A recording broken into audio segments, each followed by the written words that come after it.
नमस्ते। Education today में आप सबका स्वागत है।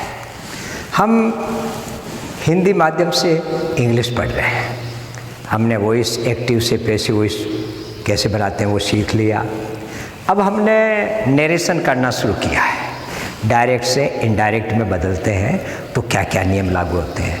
तो कल पहले वाले पिछले वीडियो में हमने देखा कि डायरेक्ट स्पीच का मतलब है कहने वाले ने जो बात कही हम भी उसके शब्दों को ज्यों का त्यों कह दें, और कहने वाले ने जो बात कही उसको अगर हम अपने शब्दों में कहते हैं उसको कहते हैं हम इनडायरेक्ट स्पीच। डायरेक्ट से इनडायरेक्ट में बदलते हैं तो मुख्य रूप से 4 प्रकार के नियम लागू होते हैं। एक तो टेंस संबंधी, सेंटेंस संबंधी, निकटता दूरी के नियम और पर्सन्स के नियम। तो कल हमने डायरेक्ट इनडायरेक्ट का सामान्य परिचय दिया और निकटता में वाले शब्दों को दूरी में कैसे बदल देते हैं, दिस का दैट, ये थोड़ा समझाया। उसके बाद में सेंटेंस संबंधी नियमों का केवल सामान्य परिचय दिया। आज हम टेंस संबंधी नियम करने जा रहे हैं। तो देखिए कि पहले हम देखते हैं टेंस संबंधी जो नियम है। कल हमने देखा कि डायरेक्ट स्पीच होता है तो उसके 2 भाग हैं। पहला है रिपोर्टिंग वर्ब और रिपोर्टेड स्पीच। ये कोमा के पहले पहले होता है, वो रिपोर्टिंग स्पीच कहलाता है, लेकिन अपन इसको रिपोर्टिंग वर्ब, ये वर्ब ही कहेंगे ताकि अंतर है RV, रिपोर्टिंग वर्ब, और इसको संक्षेप में रिपोर्टेड स्पीच तो RS कहेंगे। तो रिपोर्टिंग वर्ब का मतलब है कौन बोलने वाला और कौन सुनने वाला है, और कहने वाले ने क्या बात कही, ये रिपोर्टेड स्पीच हुआ। तो जो भी टेंस संबंधी परिवर्तन होंगे वो केवल रिपोर्टेड स्पीच में होंगे, रिपोर्टिंग वर्ब में कोई चेंज नहीं होगा। अब कैसे होंगे? यदि रिपोर्टिंग वर्ब प्रेजेंट या फ्यूचर टेंस में है, यानी से, सेज या विल से है, तो रिपोर्टेड स्पीच के टेंस में कोई परिवर्तन नहीं है। जैसे उदाहरण देखेंगे, राम सेज, तो इस रिपोर्टिंग वर्ब में सेज प्रेजेंट टेंस है, इसलिए ही इज राइटिंग नाउ, इसमें टेंस संबंधी कोई परिवर्तन नहीं होगा। तो जब से के आगे टू नहीं होता तो से का से ही रहता है। तो राम सेज जोड़ने वाला दैट और एस को छोटा कर दिया। रिपोर्टेड स्पीच के अंदर तो इन्वर्टेड कोमा जब होता है तो ये पहला अक्षर बड़ा होता है, लेकिन ये अब एक वाक्य हो गया छोटा हो गया ये। अब यहाँ नियम ये है कि इज प्रेजेंट टेंस है तो प्रेजेंट ही होगा, इसका इज ही रहेगा। राइटिंग नाउ, नाउ का देर, निकटता वाला दूरी में बदल दिया।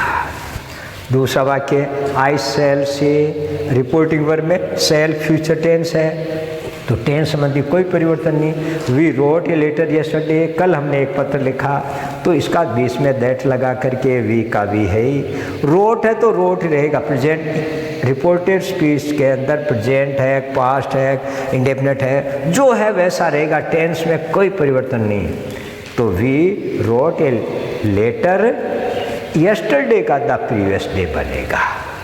टेंस संबंधी नियम लागू नहीं हो रहे और बाकी सब होंगे। दूसरा नियम है टेंस संबंधी, देखिए, अगर मान लो यार रिपोर्टिंग वर्ब में पास्ट टेंस है, यानी कहने का मतलब सैड है, तो क्या नियम लागू होगा? अगर रिपोर्टिंग वर्ब में पास्ट टेंस यानी सैड है तो पहली बात प्रेजेंट का पास्ट टेंस हो जाता है, क्रम से होगा। कहने का मतलब है प्रेजेंट इंडेफिनिट का पास्ट इंडेफिनिट। कैसे?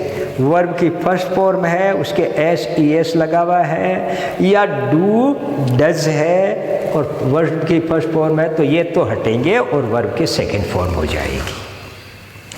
लेकिन डू डज के बीच में नोट और फिर वर्ब की फर्स्ट फॉर्म है तो डिड नोट फर्स्ट, ये ध्यान देने की बात है। डू डज फर्स्ट है जब तो सेकंड फॉर्म, लेकिन डू डज के बाद नोट फर्स्ट फॉर्म है तो डिड नॉट फर्स्ट, यानी प्रेजेंट इंडेफिनिट का पास्ट इंडेफिनिट बन गया। और यदि इज एम आर है तो इनके स्थान पर वाज वर, प्रेजेंट कंटिन्यूस का पास्ट कंटिन्यूस बन गया। इसी प्रकार हैव और हैज है तो हैड बनेगा, यानी प्रेजेंट परफेक्ट या प्रेजेंट परफेक्ट कंटिन्यूस है तो पास्ट परफेक्ट या पास्ट परफेक्ट कंटिन्यूस बन जाता है। बस प्रेजेंट का पास्ट हो गया क्रम से। एक उदाहरण देखते हैं। आई सेड टू यू, मैंने आपसे कहा, यू आर माई फ्रेंड, आप मेरे मित्र हैं। तो ऊपर बात बताई, से सेड के बाद में टू नहीं होता जब, तो से का से ही रहता है, लेकिन टू होता है तो इसका टोल्ड बन जाता है। तो आई टोल्ड, अब टू नहीं आएगा, I told you. I told you जोड़ने वाला बीच में दैट लगाई दिया, यू जो का त्यू हो गया। ये यू पर्सन्स है, अभी नियम नहीं पढ़े, लेकिन मैंने इस प्रकार लिखा, यू के अनुसार मिलेगा, यू ही रह जाएगा। आगे पढ़ेंगे पर्सन संबंधी नियम। यू, अब यहाँ तो टेंस पढ़ रहे हैं तो आर का वर होगा, तो आर का वर हो गया। माई का माई रह गया, फ्रेंड। तो I told you that you were my friend. दूसरा देखें, आई सेड टू हर, मैंने उससे कहा, he does not come here, वह यहाँ नहीं आता है। तो सेड टू का टोल्ड कर दिया हमने, यो का और बाकी लिख दिया, आई टोल्ड हर, जोड़ने वाला दैट लगा दिया, दैट, ही का एस छोटा कर दिया, ही। अब डज नोट कम, जब बीच में नोट होता है तो डज का डिड बनेगा, नोट है ही। अब वर्ब की फर्स्ट फॉर्म कम का कम ही रहा, लेकिन कल अपन ने पढ़ा निकटता वाले दूरी में कम हियर का गो देयर बन जाता है, तो गो देयर। तो I told her that he did not go there. तीसरा वाक्य देखो, he said to you, you have seen these books, तुमने ये पुस्तकें देख ली है। तो देखो सेड टू का तो टोल्ड करना है, इस रिपोर्टिंग वर्ब में केवल ये वर्ब रिपोर्टिंग वर्ब ही हटती है और बाकी कुछ नहीं, तो सेड टू का कर दिया हमने told. She told you that you, अब हैव का हैड करना है, यू हैड सीन दीज का दोज बुक्स।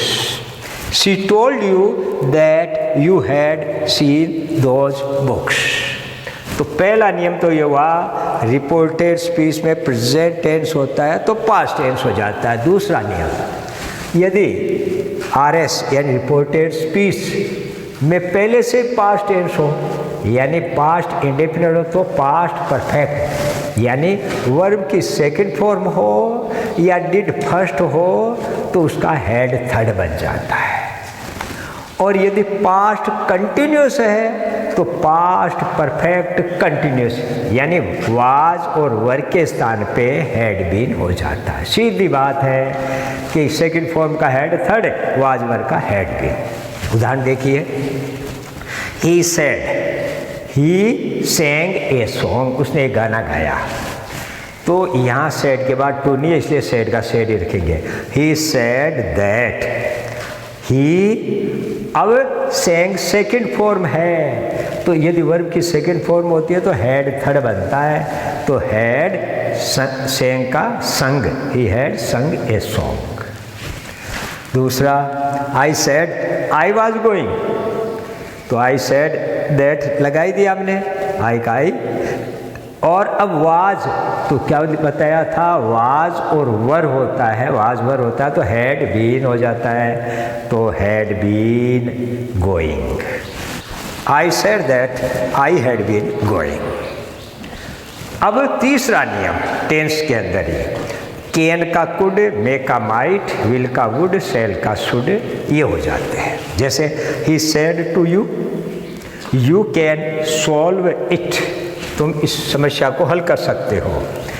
तो यहाँ के टू है इसलिए सेड टू का तो टोल्ड कर दिया, और यू है जोड़ने वाला दैट है, यू अपने स्थान पे है ही, कैन का कुड कर दिया, और कुड कर दिया तो सोल्व का solve it.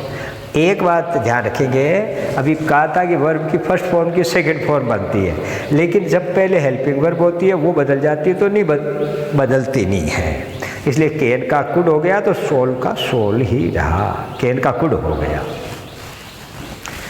I said this will be my seat, ये मेरी सीट होगी, तो सेड का सेड ही है, टू नहीं है इसलिए। आई सेड दैट, दिस का दैट दैट विल का माई सीट। इसी में टेंस में चौथा नियम है, अगर मस्ट आ गया हो तो मस्ट के लिए मस्ट भी रखा जा सकता है और मस्ट के स्थान पे हैड टू भी होता है। कब? जब मस्ट से नैतिकता या कोई सिद्धांत की बात होती है, जब तो मस्ट का मस्ट ही रहेगा। जैसे he said we must obey our parents, हमें अपने माता पिता की आज्ञा का पालन करना चाहिए, तो यह नैतिक कर्तव्य बता रहा है, इसलिए मस्ट का मस्ट रहेगा। He said that we must obey our parents. लेकिन मस्ट के द्वारा टेंस बताया जा रहा है, भावना टेंस की है, तो फिर टेंस के अनुसार अधिकतर तो हैड टू बनना ही है, लेकिन प्रेजेंट का भाव है तो हैज़ टू या हैव टू, और पास्ट का है तो हैड टू, फ्यूचर का है तो विल हैव टू या वुड हैव टू। जैसे she said she must play, उसे खेलना चाहिए, तो या तो पास्ट का भाव है, इसलिए सी सेड दैट मस्ट का had to, she had to play. तो इस प्रकार मैंने टेंस संबंधी सारे नियम बताए, आप इनका खूब अभ्यास करो। और अब अपन कुछ अभ्यास के लिए वाक्य कर रहे हैं, मैं लिखूं उसके पहले पहले मन में सोचे जाओ किसका क्या होगा। पहला वाक्य है स्टडी, तो पहली बात तो सेड के बाद टू नहीं है, इसलिए जो का त्यों हम लिखेंगे। सोहन सैड, जोड़ने वाला दैट आना ही है। Sohan sad that, that Sohan sad that. अब एस छोटा करेंगे ही। अब वेंट, क्योंकि इधर पास्ट टेंस है इसलिए पास्ट इंडेफिनिट का परफेक्ट यानी हैड था। He had gone. अब यस्टरडे का the previous day,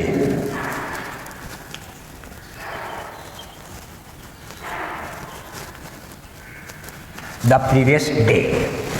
son said that he had gone the previous day. दूसरा वाक्य देखो, I said I am his friend, मैं उसका मित्र हूँ, तो सेड को यूं का भी ले लो, आई सेड, जोड़ने वाला लगा दिया हमने दैट, आई सेड दैट, आई का आई रहेगा। अब एम इज एम आर का वाजवर बनता है, I was his friend, I was his friend. I said that I was his friend. तीसरा, she said to you, you are playing here. तुम यहाँ खेल रहे हो। अब यहाँ पर said to के बाद, said के बाद to है, इसलिए asked होगा, she told होगा, she told you that।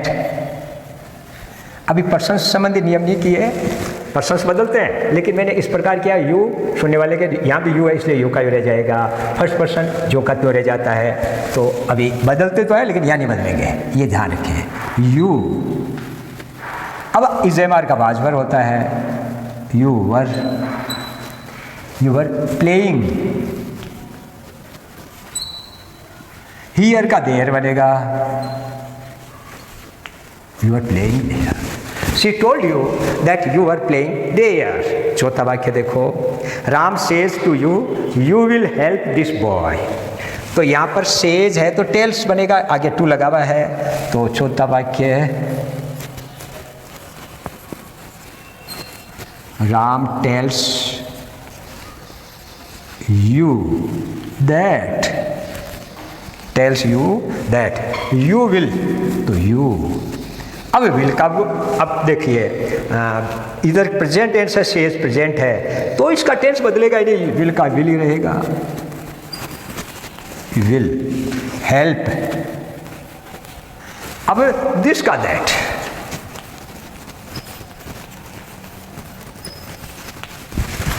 Ram tells you that you will help that boy.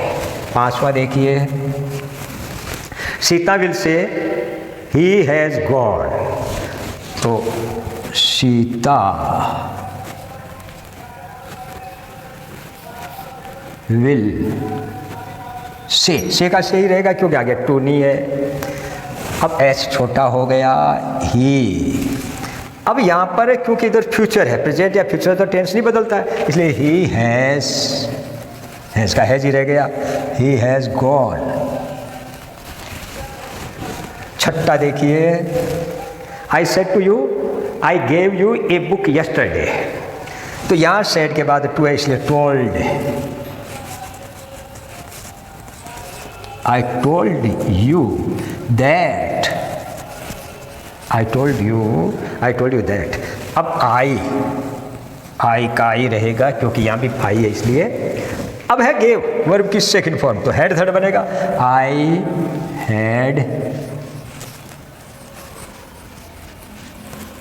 I had given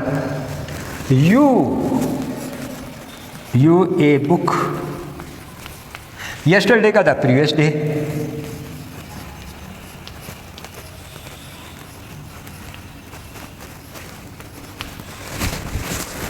I told you that I had given you a book the previous day। सातवां देखो, she said, to नहीं है इसलिए she said ही रहेगा। she said that he must attend the class। तो यहाँ कर्तव्य है उसका, इसलिए मस्ट का मस्ट ही रहेगा, that he must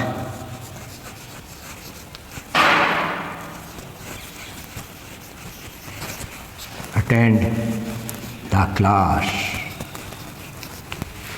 तो इस प्रकार अपन ने अभ्यास किया, आप और अभ्यास करें और इस हमारे चैनल को सब्सक्राइब करें। धन्यवाद।